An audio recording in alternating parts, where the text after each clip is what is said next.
this about Klingons. We kill anything that stands in our way. We enjoy the taste of innocent blood. Lies. The Klingon Empire is not something that I've actually spent a lot of time on.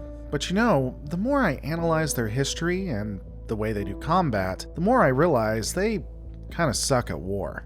Suck being the understatement of the century. Let's just get into it.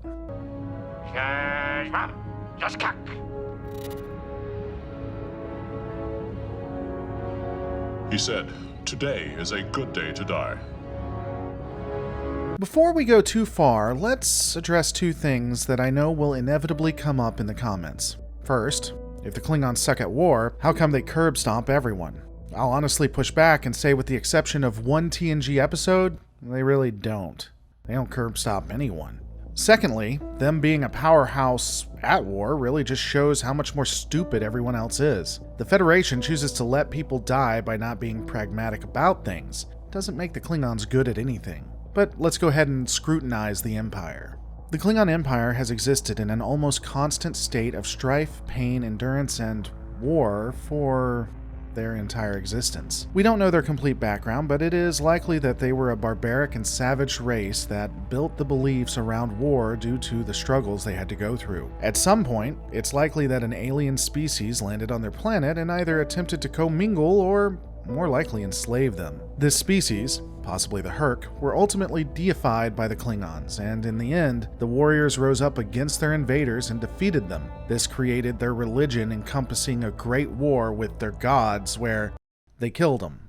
Because, you know, they were just more trouble than they were worth. After the defeat of the invaders, the Klingons gained warp capability, along with other warp age abilities, and traversed space thanks to technology that had been left behind. Originally, the sons and daughters of Kronos would be more Vikings than have an actual solidified government, though their society would loosely be based around a feudal system. In the early 22nd and 23rd centuries, the Klingons expanded their territory vastly, enslaving or killing anyone in their way. Confrontations were constant with the Vulcans, Andorians, Tellarites, and ultimately, the Terrans. The Terrans and Klingons continue to have a very rocky diplomatic relationship, with interactions coming down to scant engagements, with both sides claiming various victories at different stages. The Klingons honed their abilities in battle with these confrontations, though I'll emphasize that it was battle, not wars. They would gain various technologies, including higher yield disruptors and cloaking technology. I won't go too far in depth on every war fought by the Klingons. This would be a 6-hour video essay if I did, but let's look at some key moments that illustrate my point.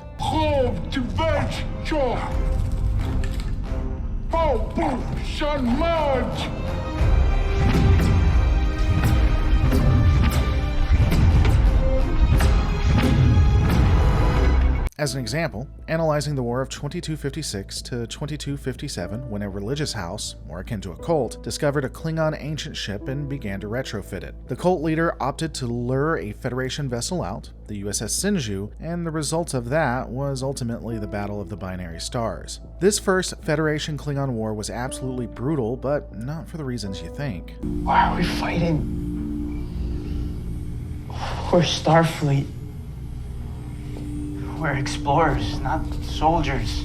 While the Klingons during this time had technology comparable to that of the Federation, their ability to cloak gave them a strategic advantage. The Klingons, again, also historically had been in a state of internal war, while the Federation focused on exploration. This would be very bad for the Federation since they didn't pragmatically defend themselves. In the first 6 months of the conflict, Starfleet lost 8,186 people, with Starfleet forces constantly on the back foot. In that same time, Starfleet only knew defeat after defeat. It was becoming deafening.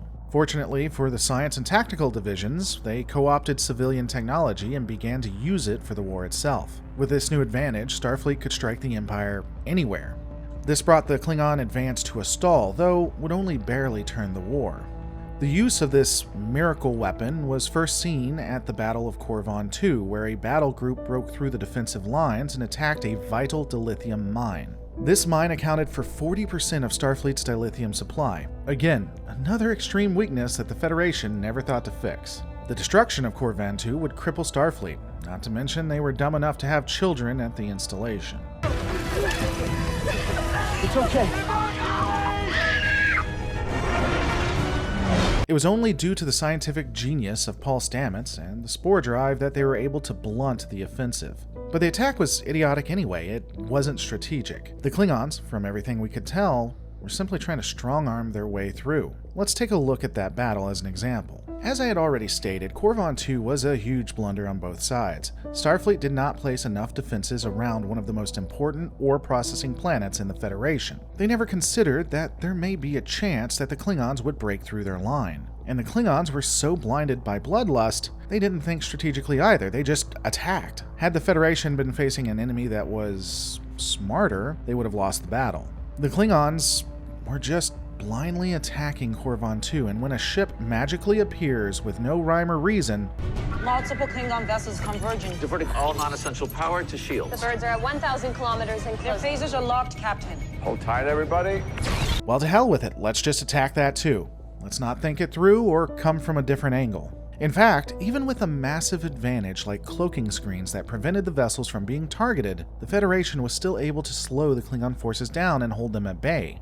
Even though these warriors would make great advances into Federation territory, they would be defeated by someone basically sabotaging their planet and nearly blowing it up. Yeah, nearly blowing up the planet. I mean, Discovery is fucking wild. While I know it gets some people upset, one of the reasons I delved into the Klingon War of 2256 to 2257 was because it really does highlight almost every confrontation that we've ever seen in the Trek universe. With the exception of like one alternate timeline, the Klingons are horrifically bad at war. In the 23rd, 24th, and 25th centuries, they were never able to leverage their advantages. In fact, the only times the Klingons ever have a large impact is when they ally with another species that uses more than brute force. This can be seen in engagements during the Next Generation and during Deep Space Nine during the Dominion War. When the Klingons are tempered with strategy, they can do great things. Ultimately, they are bad at war, but not necessarily bad at battle.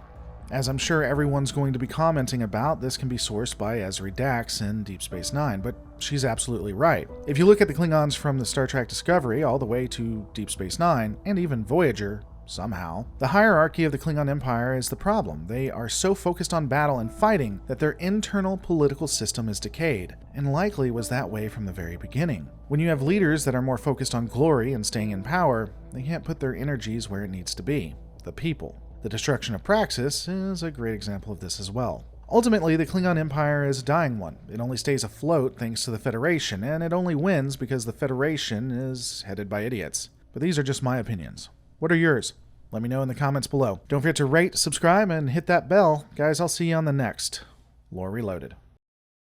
Now you know what it is to be a warrior. You will never be the same. I wonder if I have done right teaching you this thing.